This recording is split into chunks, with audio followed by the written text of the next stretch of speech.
Graça e paz, queridos, amados irmãos, que está aí participando do nosso curso de discipulado para novos membros, ou se porventura você aí de alguma maneira parou nesse vídeo, que você também possa ser edificado e direcionado pela palavra de Deus.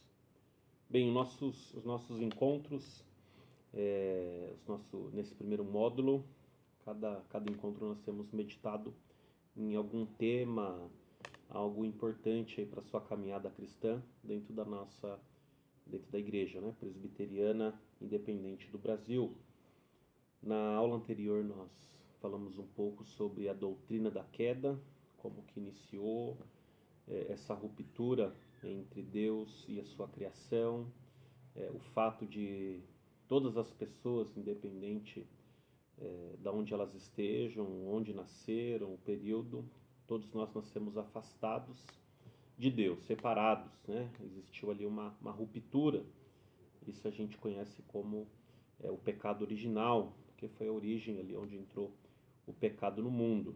E a boa notícia é que apesar da nossa falha, apesar daquele pecado original, apesar de toda a posteridade de Adão, nasce, né, com essa natureza terrena, com esse estado de pecado, Deus ele estende a sua graça sobre as nações, sobre todos os povos. Então nós vamos falar um pouco disso nessa aula e aí qualquer dúvida depois você pode escrever aí no vídeo ou entrar em contato conosco. Então hoje nós vamos falar sobre a doutrina da salvação. Então nós falamos muito sobre esse termo, sobre graça. Graça para nós tem o significado de favor imerecido de Deus para conosco. Ou seja, nós não merecemos, mas mesmo assim a graça do Senhor ela é estendida e transborda sobre cada um de nós. Então, assim, uma frase, algumas palavras que possam nos ajudar nesse entendimento é que por meio de Cristo nós somos reconciliados com Deus. Ou seja, na nossa tradição nós cremos que nós só chegamos a Deus porque Ele primeiramente se achegou até nós. Né? Isso também tem a ver com a graça que é irresistível, nós não conseguimos resistir à graça do Senhor. Por isso que é comum dentro da nossa igreja você ouvir esse termo eleição. Né? Então, somos eleitos por Deus, ou seja, Deus só nos amou, nós só amamos a Deus porque Ele nos amou primeiro. A palavra do Senhor diz que Ele nos amou antes da fundação do mundo. Então, muitos irmãos, muitas pessoas até falam sobre a graça, né? Só que não entendem a profundidade desse termo teológico, bíblico-teológico falando. Então, graça para nós, e quando a gente fala sobre soteriologia, né, sobre a doutrina da salvação, quando vamos falar sobre graça, não tem como você falar que está sob um estado de graça, acredita na graça, se você acha que você se salvou primeiro. Né? Não tem como você se achegar a Deus um estado de morte espiritual. Ninguém ressuscita espiritualmente falando, volta à vida pelas suas próprias forças. Por isso que nós, desde lá de Gênesis 3,15, que a gente fala que é o proto-evangelho, Deus já iniciou seu plano de salvação, onde ele fala lá que da descendência de Eva viria aquele que pisaria na cabeça da serpente. A gente sabe que dessa descendência veio Jesus e ele pisou, né, na cabeça da serpente, ele venceu a morte e por isso que nós somos reconciliados com Deus através de Cristo Jesus. E aí nosso texto base, né? Deixa eu ler aqui o nosso texto base. Está lá na carta do apóstolo Paulo aos Efésios, capítulo 2, dos versos 1 a 8. Você pode acompanhar aí na sua Bíblia ou aqui pelo vídeo. Então, Efésios 2, do verso 1 até o 8. Diz assim: vocês estavam mortos em suas transgressões e pecados, nos quais costumavam viver, quando seguiam a presente ordem deste mundo e o príncipe do poder do ar, o espírito que agora está atuando nos que vivem na desobediência. Anteriormente, todos nós também vivíamos entre eles, satisfazendo as vontades da nossa carne, seguindo seus desejos e pensamentos. Como os outros, éramos por natureza merecedores da ira. Todavia Deus, que é rico em misericórdia, pelo grande amor com que nos amou, deu-nos vida com Cristo quando ainda estávamos mortos em transgressões. Pela graça vocês são salvos. Deus nos ressuscitou com Cristo e com ele nos fez assentar nas regiões celestiais em Cristo Jesus, para mostrar nas eras que hão de vir a incomparável riqueza de sua graça, demonstrada em sua bondade para conosco em Cristo Jesus. Pois vocês são salvos pela graça, por meio da fé. E isto não vem de vós, é dom de Deus. Não por obras, para que ninguém se glorie, porque somos criação de Deus, realizada em Cristo Jesus, para fazermos boas obras, as quais Deus preparou antes para nós as praticarmos. Então aqui é um texto bem conhecido, onde nos ajuda, né, a nos alicerçarmos no entendimento desse tema, dessa aula. Então a primeira pergunta ou uma dúvida que é comum quando a gente fala sobre esse tema: quem escolhe Deus ou Cristo primeiro? Ou seja, quem nos escolheu primeiro foi Deus, né? Cristo. Vamos ver aqui Efésios 1, Efésios 1, versos 4 e 5. Porque Deus nos escolheu nele antes da criação do mundo, para sermos santos e irrepreensíveis em sua presença. Em amor nos predestinou para sermos adotados como filhos por meio de Jesus Cristo, conforme o bom propósito da sua vontade. Então, assim, uma dúvida que a gente não pode ter, uma dificuldade de entender, se nós estamos debaixo do estado de graça, respeitamos, claro, quem pensa diferente, a gente até brinca. Se você quer chegar num caminho, quer seja de ônibus, de trem, de metrô, de Uber, de bicicleta, de moto, de carro ou qualquer outro meio de transporte, você chegando naquele local é o que mais importa. Então o caminho para todas as vertentes aí teológicas, para todas as igrejas, o caminho é Jesus. O que nos une é Jesus. Então se você acha que você chegou primeiro, ou como nós que cremos que é Deus que nos escolhe primeiro, o importante que nós entendemos é você entender a sua fé. Então, como igreja presbiteriana, igreja reformada, esse é um dos vários textos que nos dão embasamento bíblico-teológico. Quem nos escolhe primeiro é Deus. Deus nos amou antes da fundação do mundo. Nos escolheu, nos amou, nos predestinou. Ainda estávamos mortos dos nossos delitos e pecados.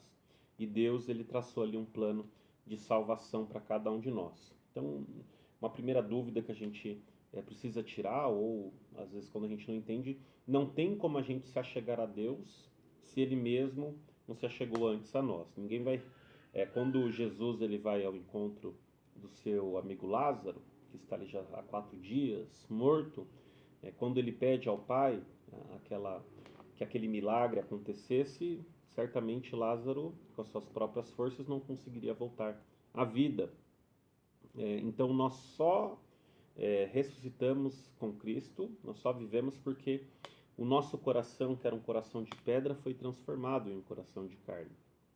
Os nossos olhos que estavam fechados, os nossos ouvidos que estavam fechados, eles foram abertos para que a gente pudesse responder ao Evangelho. Então, nessa primeira dúvida, quem escolhe Deus ou Cristo primeiro? Quem nos escolhe primeiro é Deus, né? A gente não consegue se achegar a Deus se ele antes não se achegar até nós. Uma outra dúvida que paira nas nossas mentes, está lá em Mateus, vamos ver antes aqui, Mateus 7. Mateus capítulo 7.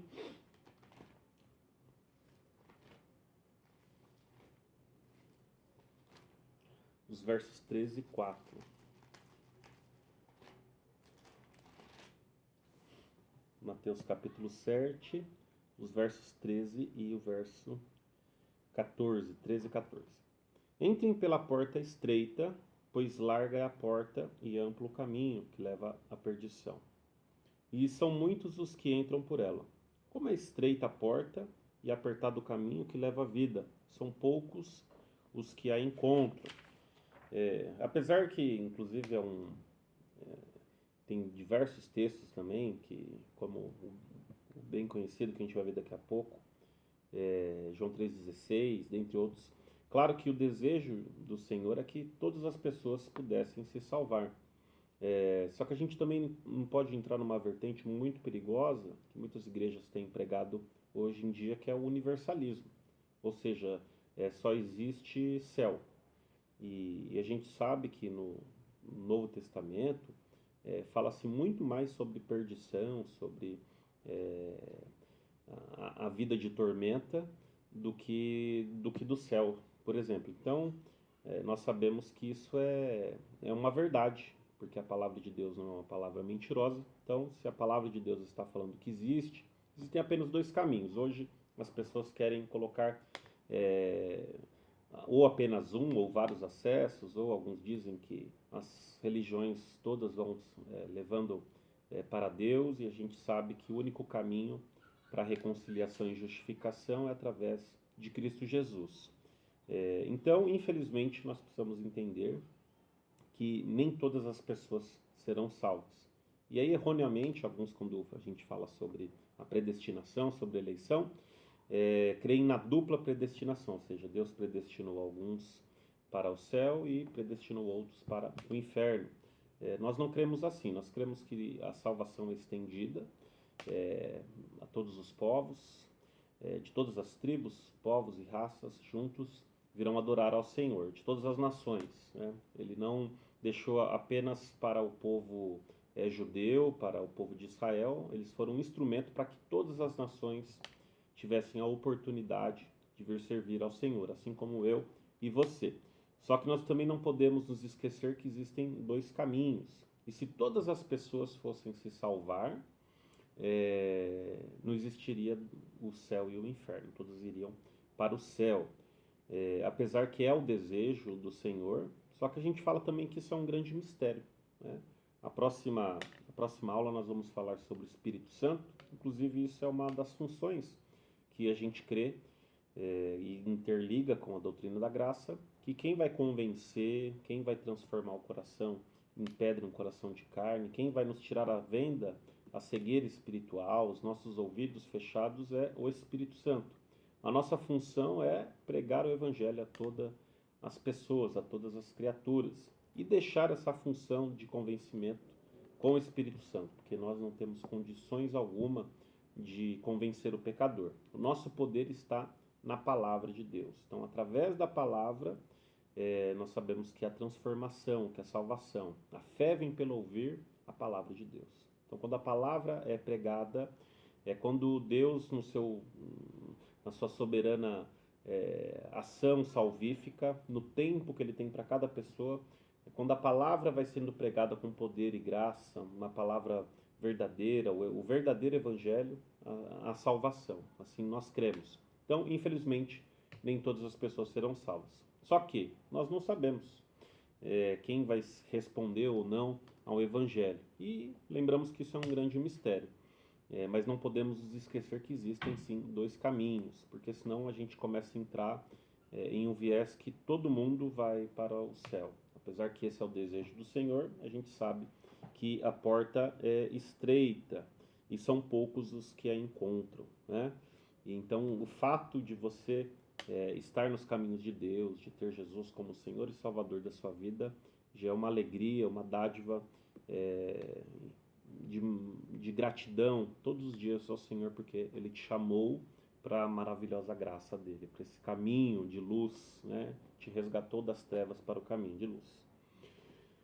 Uma outra dúvida que é comum quando a gente vai falar sobre a doutrina da salvação, sobre soteriologia. Claro, queridos, que aqui é uma aula, né, bem resumida, a gente não tem a pretensão de esgotar todo esse assunto, mas ele vai te dar aí bons direcionamentos. Claro que para você aprofundar, veja bons vídeos sobre esse tema, livros, né, busque na palavra de Deus, leia o livro de Romanos, que é um livro que ajuda bastante sobre esse assunto. Mas uma outra dúvida. Se sou eleito por Deus, quem ele não salvou quer dizer que ele não o ama?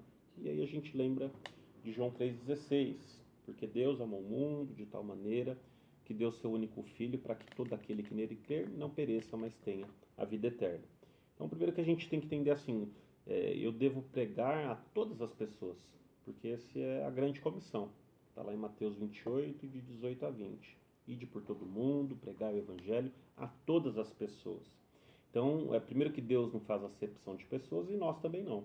Então, às vezes, aquela pessoa que você acha que não tem jeito ou que o seu pecado é tão grave, né, que ela não pode se salvar ou receber essa graça do Senhor, essa função não é nossa, né? E como falamos, a salvação ela é um grande mistério. Então a gente acaba não entendendo. Só que como nós também não temos esse entendimento de quem irá responder ou não o Evangelho, a nossa função qual que é? Pregar a todas as pessoas e deixar esse papel de convencer, de transformar o coração com o Espírito Santo de Deus.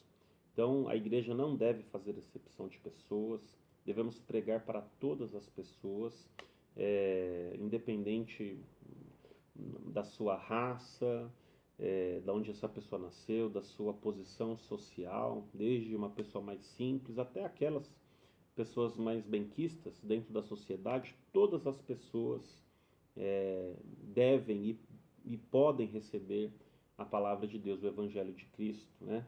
Ao contrário do que muitos pensam, que apenas os pobres, aqueles que são miseráveis, serão salvos, todas as pessoas, inclusive Zaqueu, aquele publicano, aquele coletor de impostos, corrupto, recebeu a graça do Senhor. Até aquele povo de Nínive, tão pecador, apesar do desejo de Jonas que eles não encontrassem os caminhos de Deus, eles tiveram a misericórdia do Senhor quando eles se prostraram, toda aquela nação, a começar pelo rei, se vestiram ali com roupas de saco, mostrando a sua tristeza, arrependimento e receberam a misericórdia do Senhor. Então é assim que nós temos. Então não é porque eu fui eleito por Deus ou porque determinada pessoa ainda não se converteu que quer dizer que Deus não ama. Deus amou o mundo, Ele ama a todas as pessoas, Ele ama a sua criação. Então alguns alicerces aqui que nos ajudam a entender aqui, claro que resumidamente, esta aula. Então, primeiramente, né, destituídos da glória de Deus, somos escravos do pecado. Então vamos ver lá novamente os versos 1 e 2 de Efésios 2. Efésios 2. Efésios 2, os versos 1 e 2. Então, vocês estavam mortos em suas transgressões e pecados, nos quais costumavam viver, quando seguiam a presente ordem deste mundo e o príncipe do ar, o espírito que agora está atuando nos que vivem na desobediência. Então, nós somos, a partir ali do Éden, né, como nós vimos na aula sobre a doutrina da queda, houve uma grande ruptura. O plano de Deus não era esse, mas pela desobediência do homem, ali da pessoa de Adão, que foi o primeiro homem, então, inclusive que significa a humanidade, né? O significado dessa palavra em hebraico significa a humanidade. Então toda a posteridade de Adão nasce até os nossos dias, né? Até a volta aí do Senhor Jesus, estão destituídos da glória de Deus, ou seja, estão afastados de Deus.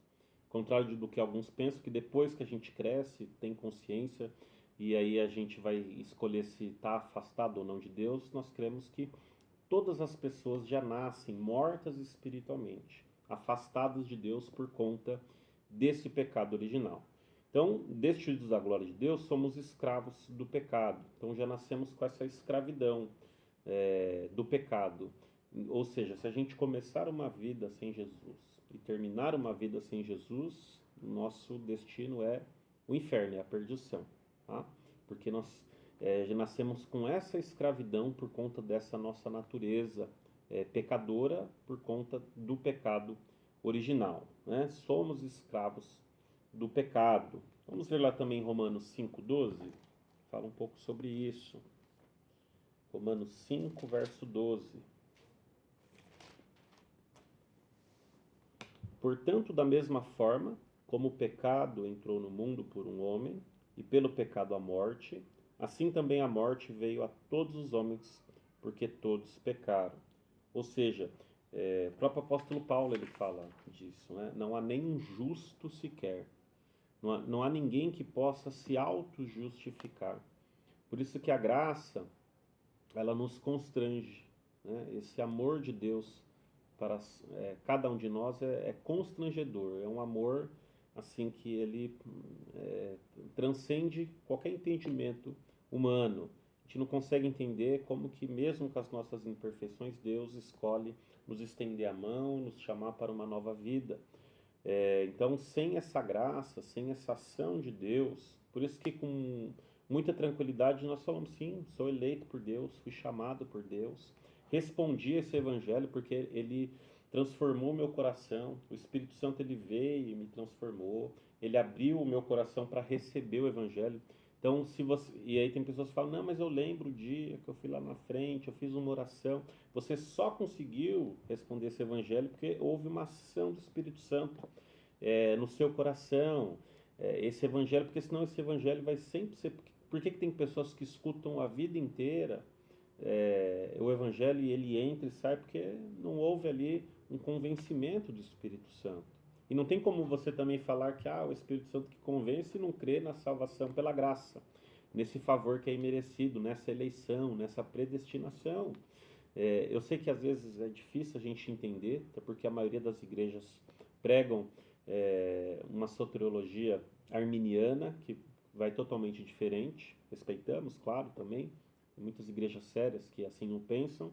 Mas é importante você entender a sua fé, saber o que está baseado a sua fé. Claro que o caminho é ter Jesus, né? A forma que você se achegou, amém. Eu sei que lá no céu não teremos apenas presbiterianos ou irmãos calvinistas, né? Que assim o pensam. Nós estaremos lá reunidos, todos os povos, através da ação de Cristo Jesus nas nossas vidas. Mas, destituídos da glória de Deus, somos escravos do pecado, ou seja, não há nenhum justo sequer. Todos pecaram e todos estão destituídos da glória de Deus. Só que aí um ponto de esperança, que é a salvação, né? Vamos olhar lá o verso 8. Vamos deixar marcado aqui Romanos. A gente tem mais um versículo aqui para ver. Espero que o Senhor esteja te ajudando. Ore antes, né? E ao final dessa aula, que certamente o Espírito Santo vai falar ao seu coração. E a próxima aula, a gente vai falar sobre a doutrina do Espírito Santo. E aí vai uma aula linkando com a outra, então vai ajudando nas suas eventuais dúvidas. Efésios 2:8. Pois vocês são salvos pela graça, por meio da fé. E isto não vem de vós, é dom de Deus. Aí Romanos 5, verso 1. Tendo sido, pois, justificados pela fé, temos paz com Deus, por nosso Senhor Jesus Cristo. Então, segundo alicerce aqui em resumo da nossa aula, somos salvos pela fé, que é um dom de Deus. Então, muitos falam assim, eu pela fé aceitei Jesus. Só que o próprio texto aqui, apoiado, né, de Efésios, carta do apóstolo Paulo, tantos outros textos, diz que a fé não é um dom que vem de nós, é um dom que vem de Deus. Então, nós somos salvos pela graça por meio da fé, e isso não vem de vós, é dom de Deus. Daqui a pouco a gente vai ver o porquê que isso é um dom de Deus, para que não haja autoglorificação, exaltação própria, porque toda a glória da salvação, toda a glória é de Deus. Inclusive, isso é dos 5 solas que nós conhecemos da Reforma Protestante. Glória somente a Deus, né? Somente a graça, somente a fé, somente Cristo, somente a palavra e glória somente a Deus. Então, nós somos salvos pela fé, ou seja, aí a gente chama isso de fé para a salvação. Uma coisa é você falar assim, eu tenho fé que Deus vai melhorar a minha família, tenho fé que eu vou conseguir aquela bênção que eu estou esperando. Isso é uma fé também, e é um dom também que a gente tem que pedir, ó Senhor, coloque fé no meu coração, me ajuda a confiar em Ti, até porque para a gente orar sem fé também, sem fé é impossível agradar a Deus e sem fé é impossível orar a Deus. Uma coisa está interligada com a outra. Não tem como você orar se você não tem a fé para acreditar que aquilo que você está pedindo pode ser alcançado através da ação do Senhor. Só que quando nós falamos que nós somos salvos pela fé, é para a gente entender o quê? Que essa fé que foi imputada no nosso coração, que nós conhecemos como fé para a salvação, foi nos colocada por Deus através do Espírito Santo, que é a terceira pessoa da Trindade, e que uma das suas várias funções que a gente vê na próxima aula, uma das funções do Espírito Santo é isso. Por isso que nós somos convencidos por Deus através do Espírito Santo. Por isso que é Deus que coloca no nosso coração a fé para a salvação, ou seja, eu só vou alcançar a Jesus através da fé, e a fé não é um dom que vem de nós, é um dom que vem de Deus. Por isso que nós somos salvos pela graça, por isso que nós somos escolhidos, por isso que nós somos predestinados. E lembre-se, aqueles que não entendem essa doutrina vai querer falar, então você crê que se Deus predestinou alguns para a salvação, está predestinando outros para a perdição. Essa foi uma linha radical, de um grupo específico do calvinismo, mas a nossa igreja não pensa assim. Nós cremos sim que somos predestinados, e aquele que porventura não foi escolhido, não respondeu ao evangelho, isso é um mistério que um dia Deus poderá, se assim o quiser, nos responder lá na glória, mas a nossa função é o quê? Nós somos limitados, né?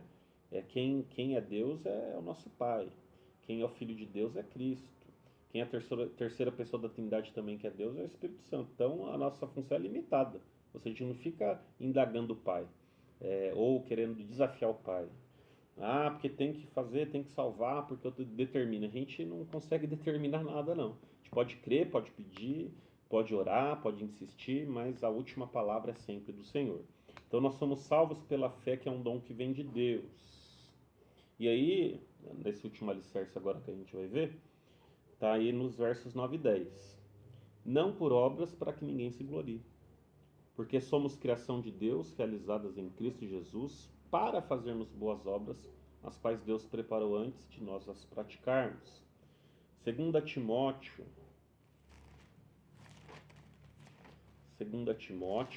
carta do apóstolo Paulo a Timóteo, capítulo 1, verso 9. Isso traz também ajuda no entendimento dessa parte. Que nos salvou e nos chamou com uma santa vocação, não em virtude das nossas obras, mas por causa da sua própria determinação e graça. Essa graça nos foi dada em Cristo Jesus desde os tempos eternos. Então, uma terceira e última alicerce para a nossa aula, salvos pela graça e para as boas obras. Por que nós somos salvos pela graça? Para que a gente não se glorie, ou seja, quando eu acho que é eu, porque eu me salvei, porque eu escolhi, de alguma maneira eu coloco uma responsabilidade em mim. Tá? Eu sei que as pessoas, a sociedade, ela tem ela é condicionada a escolhas, né? Eu escolho, eu fiz isso. Claro, você só escolheu a Deus porque Ele te escolheu primeiro. Então, se você acha que você vai ficar a vida inteira indo na igreja, buscando ao Senhor, trabalhando, evangelizando, e não que você não deve fazer, para buscar a sua salvação lá no final da sua vida, a verdade é que você foi salvo pelas suas obras. E claro que é muito mais fácil a gente pregar isso, porque você coloca medo nas pessoas. Então as pessoas vão na igreja com medo de não ser salvo, de ir para o inferno. Ela serve ao Senhor não por gratidão ou porque ela entende que ela já foi salva e agora ela vai servir ao Senhor. É uma consequência da sua salvação? Não, ela morre de medo de faltar na igreja, de não servir ao Senhor. E os pastores e muitas igrejas usam isso de maneira errada, colocando medo no povo. Então, na verdade, o que a gente tem que entender? Que eu sou salvo pela graça, é um favor de Deus, eu sou salvo mediante a fé, isso não é um dom que vem de mim, é um dom que vem de Deus, para que eu não me glorie, ou seja, eu fui salvo é pela graça, é favor de Deus. Não é eu que estou fazendo um favor para Deus de ser salvo ou de aceitar Jesus. O, a grande dádiva é dele para comigo. Ele vai continuar sendo Deus se eu aceitasse ou não. E a graça também ela é irresistível, não tem como resistir. Se um dia o Espírito Santo vier e tocar em você, no seu coração, você, querendo ou não, você vai ser arrebanhado por essa graça que não tem como ninguém te falar não. Por isso que é irresistível, eu não resisto, não consigo, eu não tenho forças. O Saulo, quando estava a caminho de Damasco, não teve forças para dizer não ao Cristo ressurreto que apareceu para ele. E isso é maravilhoso, queridos. Espero que você consiga, através do Espírito Santo, entender essa maravilhosa bênção. Então, mas alguns irmãos também têm de forma errada. Falar, então se Deus já predestinou, não preciso falar nada. Precisa. Porque as pessoas só vão crer se elas ouvirem a palavra. Quem prega a palavra é a igreja. Então a igreja precisa estar pregando, evangelizando a todas as pessoas. Não é uma mágica, as pessoas sem ouvir vai aceitar. A condição para aceitar é ouvir a palavra de Deus para que haja ação do Espírito Santo, para que a fé para a salvação não seja imputada no nosso coração, para que você possa ter os olhos abertos a chegar ao Senhor. Então, esse já é um primeiro erro que a gente tem que debater. Igreja que não trabalha, igreja que não vê salvação, não vê transformação de vidas. Precisamos pregar incessantemente o Evangelho de Cristo Jesus, o verdadeiro e genuíno Evangelho de Cristo. Só que nós somos salvos pela graça para as boas obras. A minha salvação ela precisa ter uma consequência. A minha salvação ela vai me gerar as obras, o trabalho. Mas eu não evangelizo para ser salvo, eu já fui. Eu não vou na igreja para ser salvo, eu já sou salvo. Ou seja, eu vou trabalhar não para buscar algo que Deus já me deu. Porque quando eu sou salvo já imediatamente. Eu não vou ser salvo lá no final da minha vida. Uma vez justificado, redimido pelo sangue do Cordeiro, uma vez que o seu nome é escrito no livro da vida, não tem esse negócio que eu errei, apagou, acertei, escreveu de novo, porque senão a gente estaríamos falando que a graça do Senhor Jesus não foi suficiente. Aquilo que ele fez foi uma vez só. Ele morreu na cruz, ressuscitou, e se ele te salvou, ele não precisa ficar fazendo isso várias vezes. Por isso que nós também não cremos que caímos da graça. Agora, se você caiu da graça ou perdeu a sua salvação, é porque você nunca foi salvo. Não tem como você perder algo que não foi feito através do seu mérito, é pelo mérito de Cristo Jesus. Só que todo convertido mostra a sua conversão através dos frutos, através do trabalho, do ministério, dos dons que o Espírito Santo também vai nos dando para trabalhar, para edificar a igreja, mas não para buscar a autoglorificação, a autoexaltação, não. Nós somos salvos pela graça, mas para as boas obras. Não existe salvação sem obras. Só que não são as obras que vai mostrar que eu fui salvo, ou que vai me trazer a salvação, mas é uma consequência natural na vida do cristão as obras, o trabalhar, o servir ao Senhor, os frutos que vão. Quer conhecer ali uma conversão genuína através do seu testemunho de vida, dos frutos que vão sendo dados ao longo da sua vida, da sua caminhada cristã. Então, nós também precisamos rebater isso. Nós somos salvos sim pela graça, mas o Senhor nos chamou para as boas obras. Ele forma discípulos, ele nos chama para que nós sejamos discípulos dele que formam outros discípulos. Ou seja, Deus quer usar a sua vida para que outras vidas possam ser alcançadas. Então, nós somos salvos pela graça e para as boas obras. Infelizmente, muitos irmãos não têm entendido essa parte. E aí entra num estado de estagnação, num estado de ociosidade. E nós não podemos ser ociosos, parados. O reino de Deus é um reino de movimento, é um reino de avanço. E para estar avançando é através das obras, é através do trabalho.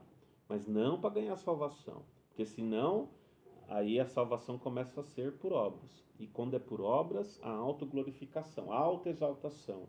E a gente sabe que a salvação, a glorificação, a dádiva, a honra é de Deus, através de Cristo Jesus, do Espírito Santo que nos convence, mas através da igreja que prega o genuíno evangelho. Como irão se salvar se não há quem pregue? Para haver salvação, transformação de vidas, precisa existir a pregação do verdadeiro e genuíno evangelho do Senhor Jesus. Então, nesses minutos aqui, o assunto é muito vasto. Faça leituras, leiam bons livros que falam sobre esse tema, leia, busque na palavra de Deus. A carta de Romanos, do apóstolo Paulo aos Romanos, é uma carta preciosa que ajuda muito nesse tema e vai te ajudar bastante. E espero que você possa ter sido ministrado, entendido um pouco desse tema tão importante para a nossa caminhada cristã, que é a doutrina da salvação, salvação pela graça. Uma próxima aula a gente vai falar sobre a doutrina do Espírito Santo, e você vai percebendo que uma coisa vai ligando a outra e vai te ajudando aí no seu entendimento. Que Deus ele te abençoe, que Deus ele te guarde. Se quiser, compartilhe esse vídeo com alguém que possa abençoar alguém ou ajudar em alguma dúvida. Deus os abençoe e até a próxima em nome de Jesus.